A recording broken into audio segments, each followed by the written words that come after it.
Good morning. Welcome to Phil's Camping and Touring. My name is Phil.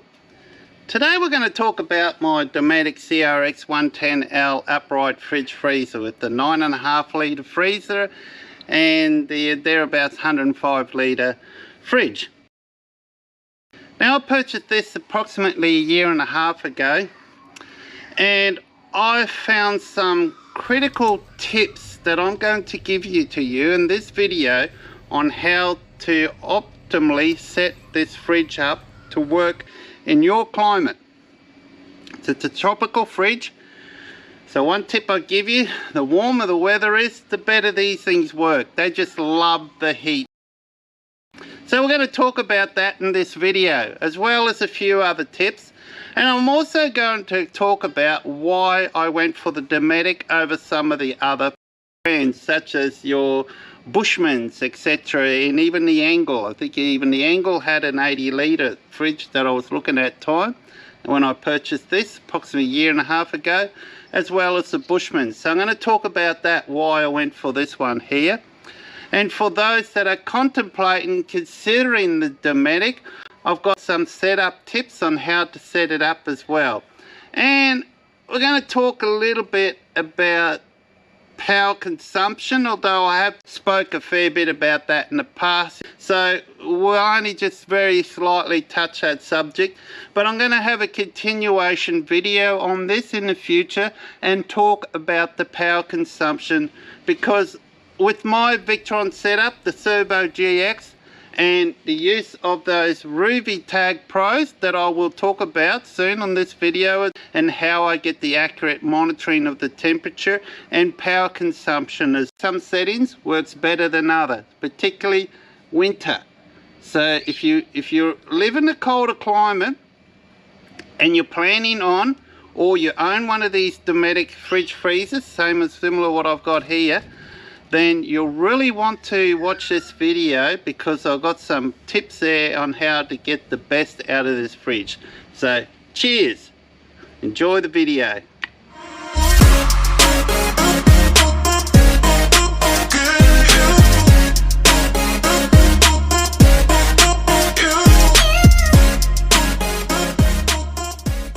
Now that I've owned this fridge for a year and a half, what do I think of upright fridges? Am I still as excited? And the answer is a resounding yes. There's no chance I would be able to have set up my vehicle. As you can see here, I've got my custom made, built myself drawer system here that extends out 1.5 meters. I haven't lost any passenger capacity as such, just a one. I've taken out one single seat at the back. I've still got 2-seat. I can still put a 2-seater in the back, so I can still carry 4 passengers with me with my camping gear if need be. I've got my fridge freezer here, and I've got my electronics set up that's mounted on the board behind the fridge freezer, and there's enough room there for me to still be able to put the 2-seater in the back there. So if you're wondering what vehicle I'm using, this is a Mitsubishi Pajero 2005, in case you haven't been watching any of my other videos. Some people have commented why I've chosen to go with the Dometic and not the more popular one out there, the Bushman. Reason number one, the size of the freezer. Major priority to me. I wanted a half decent size freezer, as you can see here. It's very important to me to have a freezer that's big enough for my use. Now, if I had gone for a Bushman, they got a very small freezer in them, so they're mainly, you could just call them mainly just a fridge. I would have had to then purchase another fridge freezer, a smaller one, maybe a little center console, it's about 12-13 litres, or a 25 litre Dometic, something like that. Again, it's going to take up more room, and again, it'll put more load on my system. At the time, I only had a single 100 amp hour lithium battery, but now I've got a Powerpool Australia Mercury 12 volt 330 amp hour battery sitting right here. And what a mighty fine battery that is. Some are finding that they're freezing up too much. So for example, inside the fridge itself, they're getting ice. It's on the back there, which I do have in my case. There is some ice here. So I've actually got it set at its coldest setting, and we are in summer here. It's Monday 6th of March, and I tell you what, it's a warm, stinking, humid day today. What do I think about it now? After owning it for a year and a half or so, thereabouts approximately, I love this fridge. I cannot tell you, well, I'm actually going to tell you, but just stay tuned, because I'm going to give you, some of you, so if you're interested in purchasing these fridges, now that I've owned it for about approximately a year and a half, and I've gone through winter, and I've gone through summer, and I've actually have taken this down to some pretty cold temperatures, but probably not as cold as what I would normally would when I'm camping, but it still gives me a pretty good idea how these run in winter, because these are a tropical fridge. Okay, they're designed for tropical weather. Perfect where I live here in tropical Queensland. So they just love it. The heat, the hotter it is, the better they work. So I believe Bushmen are now still using the old style fridge compressor, which Seacar, something like that. I don't know. Be honest, I've completely forgotten about it, what they are. But you know what I mean there. Now, they're a proven compressor. There's nothing wrong with them. I've got the similar compressor that's in my kick-ass 75 litre fridge freezer. And you know how much I love that fridge freezer, although it's not in the vehicle anymore, okay? Not because I don't like it, not because there's anything wrong with it. It's just, for me, it's not suitable. Those type of fridge freezers, the big drawer size system, okay, tends to, even though it's a 75 litre, tends to take up more room than what an upright fridge freezer does. I'm amazed how much space I was able to save in my Pajero in the cab here by going to a 110 litre fridge, upright fridge, from my kick-ass 75 litre fridge freezer.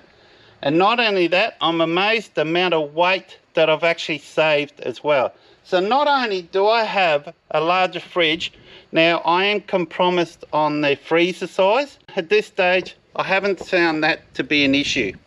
I've found for myself the 9.5 litre is more than big enough for me. I've been quite happy with that. So I've found having a larger fridge is more critical for me than having the larger freezer. So it's worked out perfect. I was a little bit concerned at that. Now if I had went for the Bushman, I don't think, I know 100% there's no way in the world that would have been large enough for me. I would have had to somehow fit it in an additional fridge to run as a freezer in my vehicle if I went for the Bushman. Another thing too is locally around here where I live, no one is stocking, well they do now, there is one place that does stock it, but at the time no one around here within 350, well probably within, probably within 350 k's drive away was stocking the Bushman. So I couldn't just jump in the car and go down the road and check out the Bushman. All right, no one had them.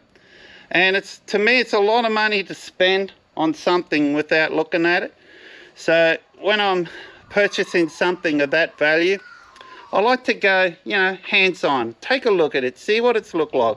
Like a lot of this stuff here, a lot of this gear, before I purchased all this, before I paid all this, I went and had a look. I had a good check over. I wanted to check out everything. I wanted to see what it's like. Same as the brass monkey, that was locally available here, etc. Even my Victron gear, I'm able to go just a few k's down the road to Solar and Sat, and from there I can look at the gear, talk to the guys, etc. So it's just me. So for me, it's very difficult to spend that sort of money. And these were available locally. Like I can go down the road 3-4 k's now, as long as they've still got them in stock, and go to my local BCF and go look at them. They've got them out on display out in the shelves. So, and if you find 110 litres too big, you can get an 85 litre, and I think there's also a 45 or a 50 litre. I know, Buck, you're watching this. I know you got the Dometic 50 litre in your caravan. I'm curious to know now that Buck he's travelling around Australia and he's 2 months into his trip around Australia. What do you think of your Dometic fridge? Now what I liked is that the compressor, they built their own compressor, and it's a very efficient compressor. And not only is it very efficient, it's actually variable. Okay, so depending on the ambient temperature, depending on what settings you got the fridge on, the coldest or the warmest, and I'm going to show you what options you do have with the settings. It's not a lot, okay, there's not a lot. You bear in mind, it's not like your pull-out drawer fridge freezers where you can set at a particular temperature, like on my Kicker 75 litre, for example. Being dual zone compartments, I can set one compartment, say like -16 or even down to -18, and then I could set the other compartment and I could tell I wanted it at 3 degrees, or I wanted 2 degrees, or I wanted to 5 degrees. So you can adjust it within a degree, you know, Celsius. With these, you don't have that option, okay? It's only got 4 temp settings. So if you have a look here, you'll see how you can adjust. This is a button to turn on and off your fridge freezer, okay?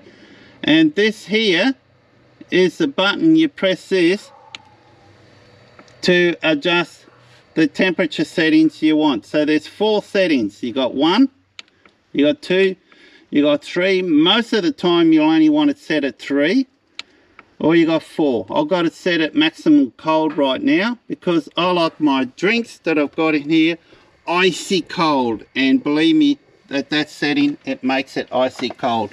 If you want to believe it, look, you see there's a thin layer of ice just at the back there that I'm going to need to let defrost. So how's that? Isn't that incredible to have in the tropical conditions like this up in Queensland on a hot summer day? Believe me, she's warm today. In fact, I picked up this new shirt while I was out at the markets. It's a local guy here, and it's called Nudie Cover, N-U-D-I-C-O-V-E-R. So if you're interested, check them out. They're on Facebook and they're on their webpage. They've got a webpage now as well. So it's apparently it makes you feel like you're not wearing anything. So I don't know about that. I'm still can tell that I'm actually wearing a shirt, but I must admit it is cool because it's got really high UV protection against the sun. It's got a hoodie. This particular one's got a hoodie on it as well. It's got the zip on the front. You can get them with the collar as well, and this one does have pockets on them too. So there's like 4 pockets on this one, and the pockets are large enough to fit a drink in. So these are really cool, so check them out. It's going to be my new camping shirt when the weather's a little bit warmer and you want a bit of sun protection, whereas up here in Queensland the UV rays are very damaging, so you've got to look after your skin.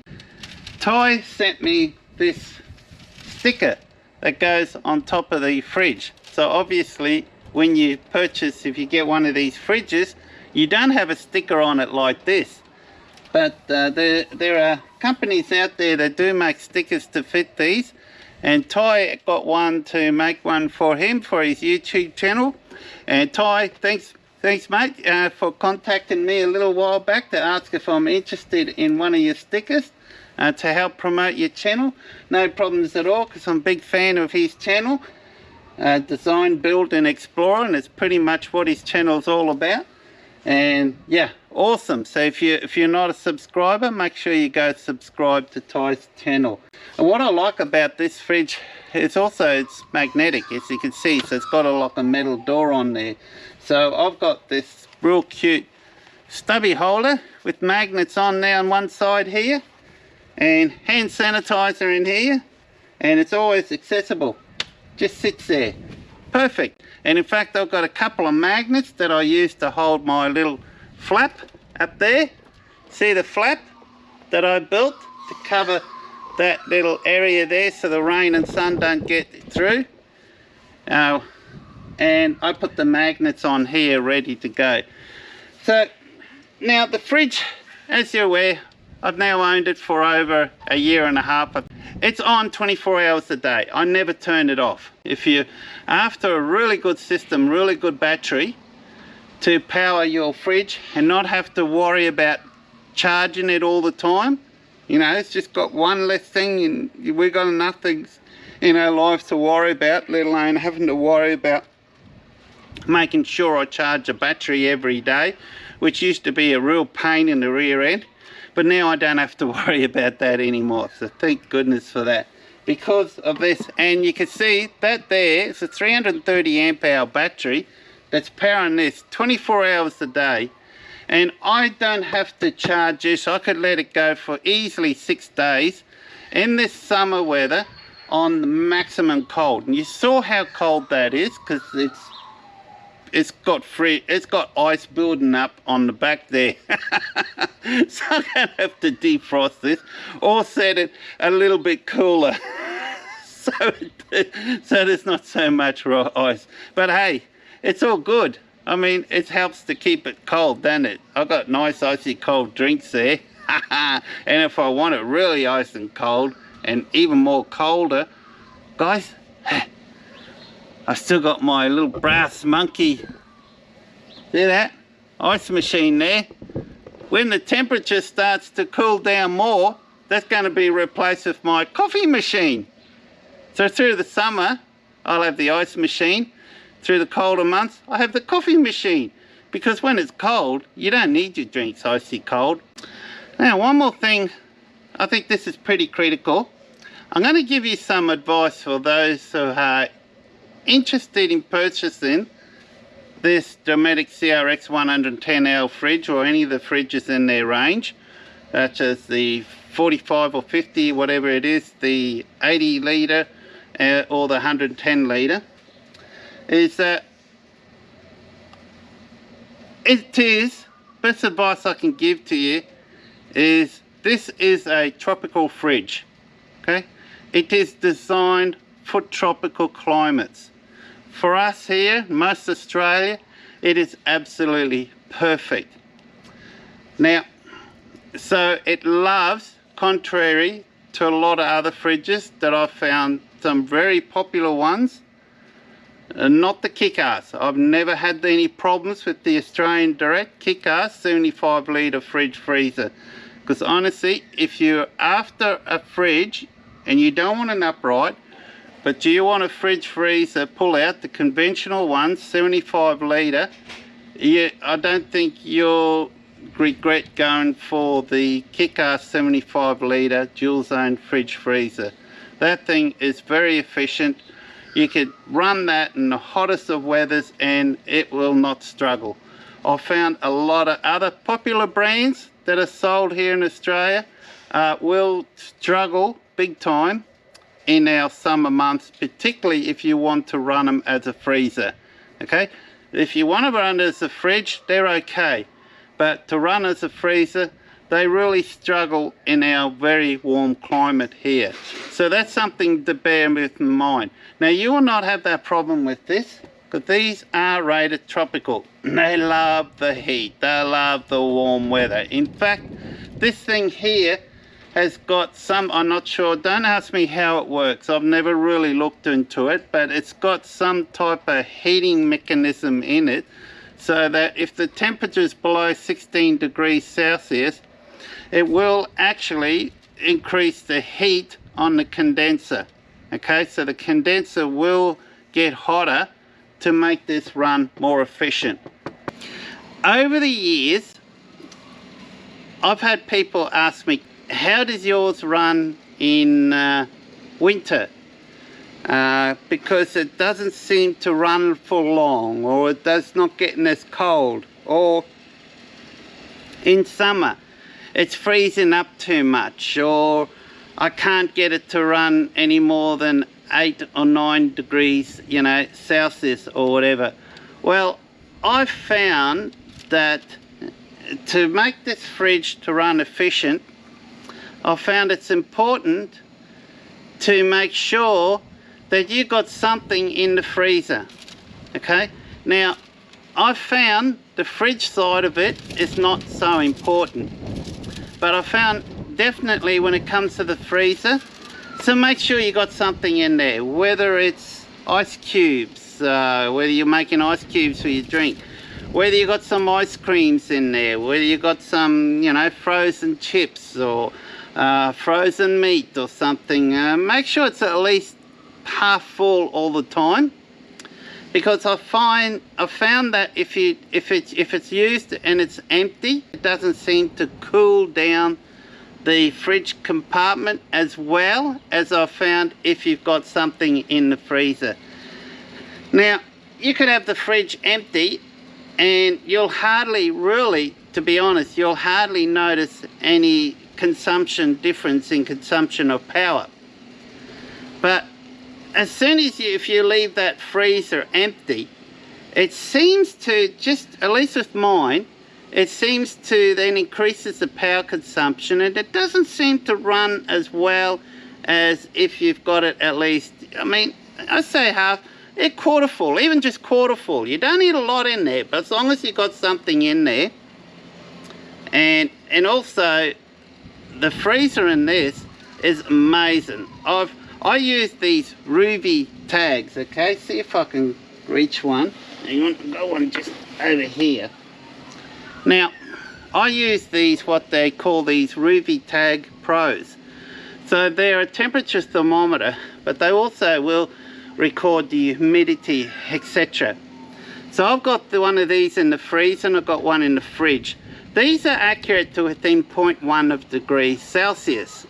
Because they're accurate to within 0.1 degrees Celsius, I'm able to monitor the temps in this very accurately.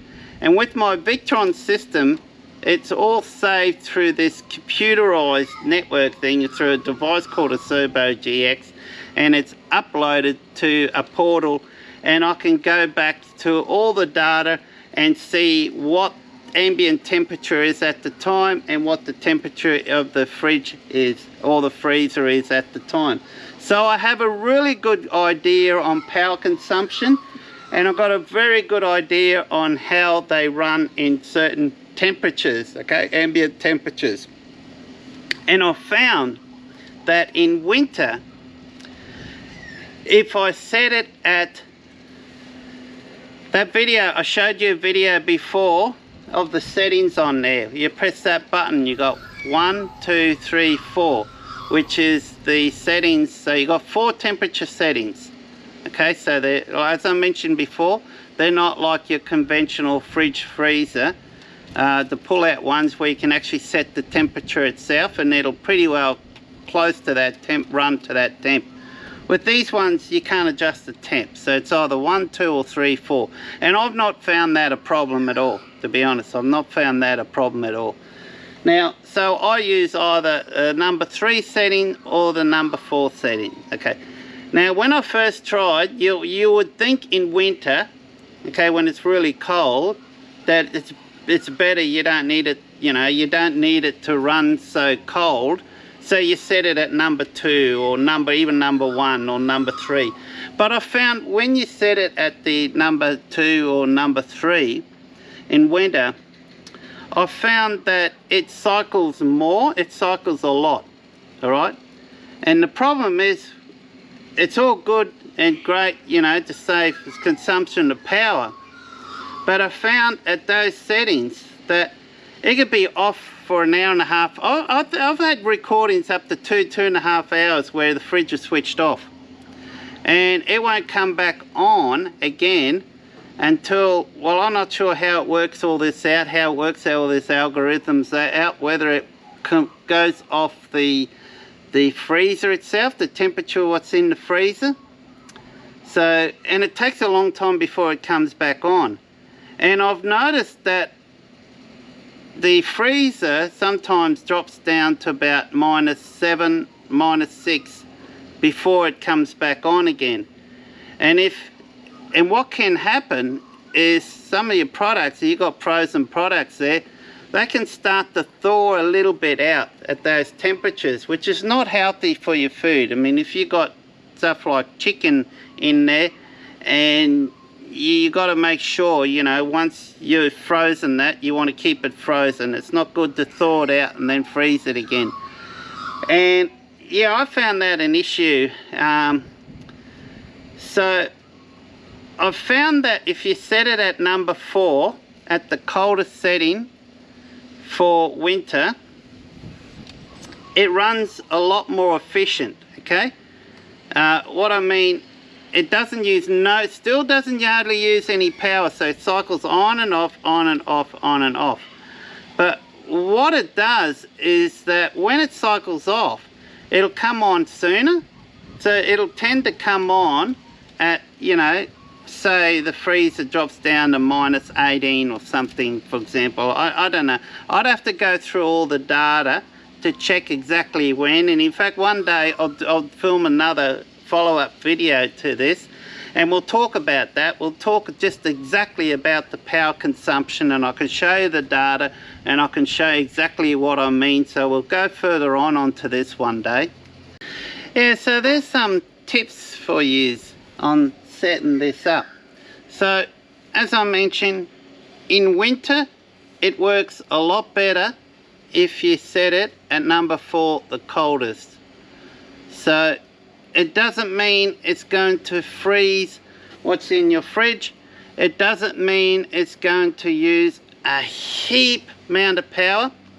What it does, it just seems to cycle better, more efficiently, more often. Probably the best way to describe it, it maintains a more even temperature inside than it does if you set it at number 3 during winter. Because at number 2 or 3, I find it switches off, but then it's because it's going through the cycling mode, but then it takes a long time before it switches back on again. And I've found during this past winter, at times, if I had chicken in there, it's starting to thaw out a bit before it actually cycles back on. But then I tried experimenting this Christmas. I have it Christmas as well, but I should say winter. Then I started experimenting that past winter on setting it at different temps and closely watching the portal to see what happens. And then I found out, okay, so that's the trick. Set it at number 4 in winter, and it maintains a more even temperature. It still doesn't use much power, and also it cycles on and off more often. So there's a tip with you. Now in summer, obviously you can set it anywhere between 1, 2, 3, 4. I don't know how it runs, what sort of temperature it sits at if you set it on number 1 or number 2, because to be honest, I've never tried them.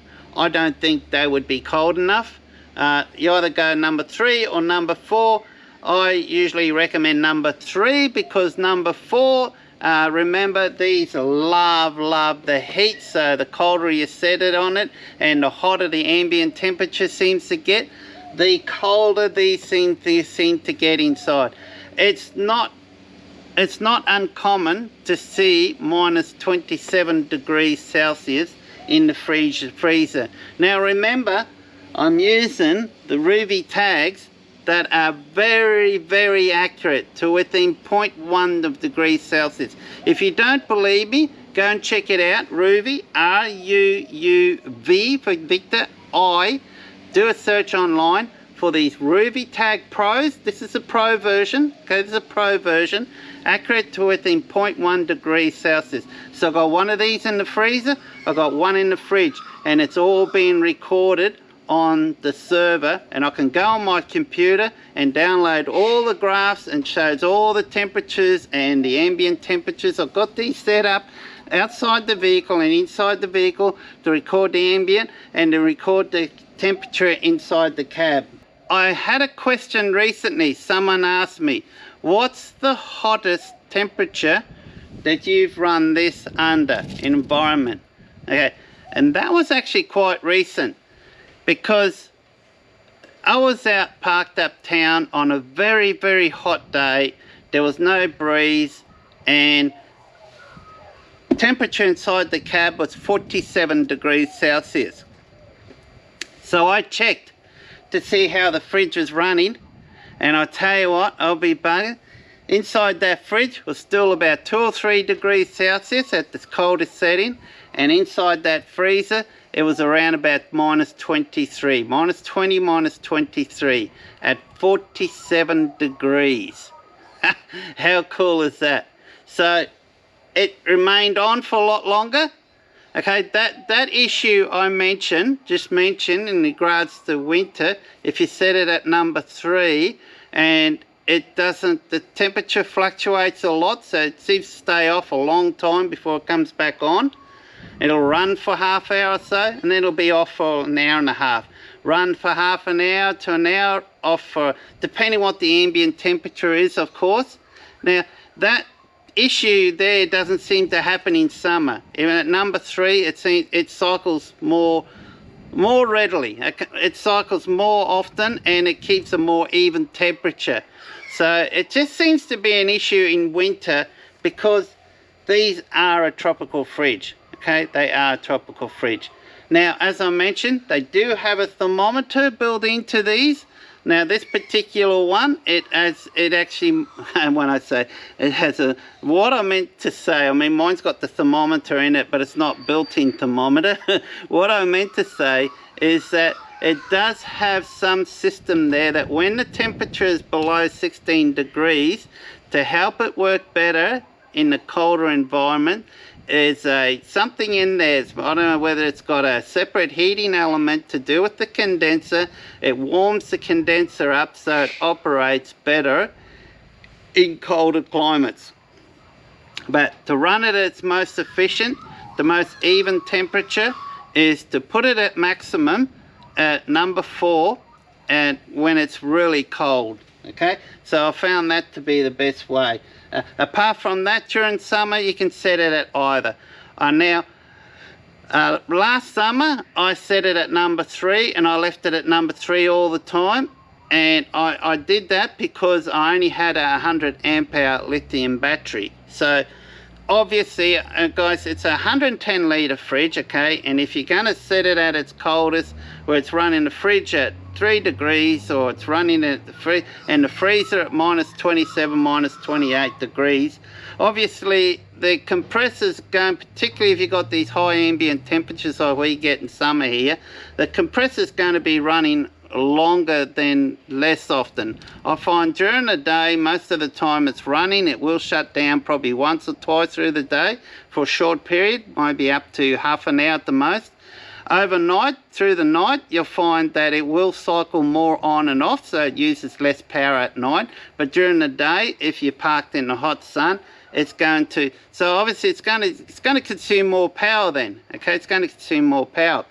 So I only had a 100 amp hour lithium battery, so I left it at number 3, because at number 3 it uses bugger all power. It really is. It's bugger all power, but the freezer remains really cold. Okay, you've got really nice freezing temperature.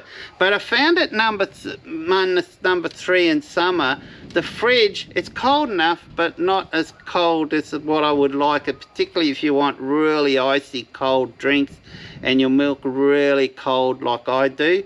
I mean, I must say, number 3 I think is enough. It is cold enough, but having it that, because then I can just pull a drink out and not worry about having to get the ice. Don't have to have the ice machine on all the time. The drinks are always really nice and icy cold. And that's what I like, and I think it's good for the steak as well, for the roast and that, to the veggies. It just, as long as it doesn't start freezing. So there is one spot right at the back top on the fridge, at the back, where there's a layer of ice there. You want to tend to store your drinks there. It's a tip. If you want the beers in there, you want them really cold, store your drinks there, and keep your other food more down below or towards the front there.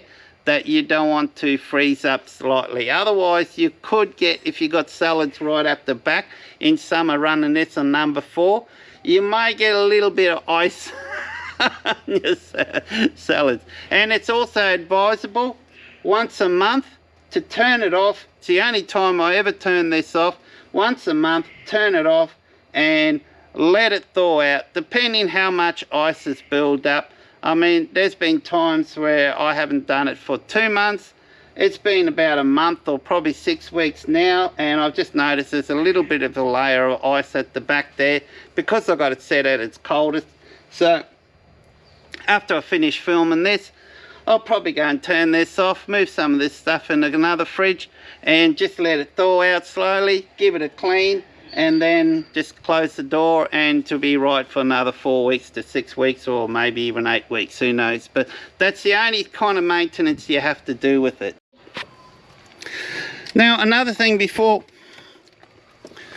if you're wondering how these are installed, mounted in place, if you remove these little caps in through here, you can screw, you can use a stainless steel screw and just screw right through, in through there. You've got 1, 2 here, 2 on this side, okay? So what that does is when you make up your frame, you can screw it straight into the frame, and that is solid. That's not going to go anywhere. Now, ventilation wise, it's really important that when you make your cabinet that you got at least 2.5 inches gap at the back, between the back of your cabinet and the fridge, so you've got a bit of an airflow that can go in and travel up the top. And make sure this section here at the back, you see there's a gap there, all right? So you can see that gap?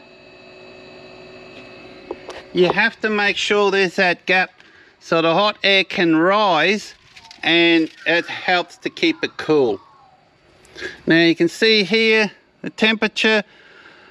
Look at the freezer, minus 26.4 degrees Celsius, and it is almost 33 degrees today. Okay, almost 33 degrees today, and we've got minus 26.4. The fridge is at 7. It was on about 2 or 3 degrees. It's on 7 because we've had the door open for quite some time. I wanted to show tell you my experience of using upright fridges in general over the years, and as well as, you know, what I think of the Dometic fridge freezer and why I went for it. So, thank you for watching. Bit longer video than expected, but I'm sure there's a lot of important information there if you're considering an upright fridge, or if you're looking for a brand and you don't know which one to go for. I do recommend the Dometic. They don't seem to be as popular as some of the others. I think they've got this conception that they're good for caravans. You always see them in caravans, but hey, honestly, if you use them in caravans, why can't us 4 drivers, tourers, not be able to use them in our vehicles? So, and there's no reason why you can't, as long as you mount it incorrectly, like I have. The 4 driving, etc., doesn't affect them. I've been on some pretty rough tracks on this a couple of times over the Fraser Island, and never had an issue. Works perfectly, absolutely brilliant. One of the best purchases I've done for this vehicle. So thanks for watching. If you got any questions, just ask down below and I'll answer them. And till next time, cheers, eh? Look after yourself, be kind to everyone. Bye.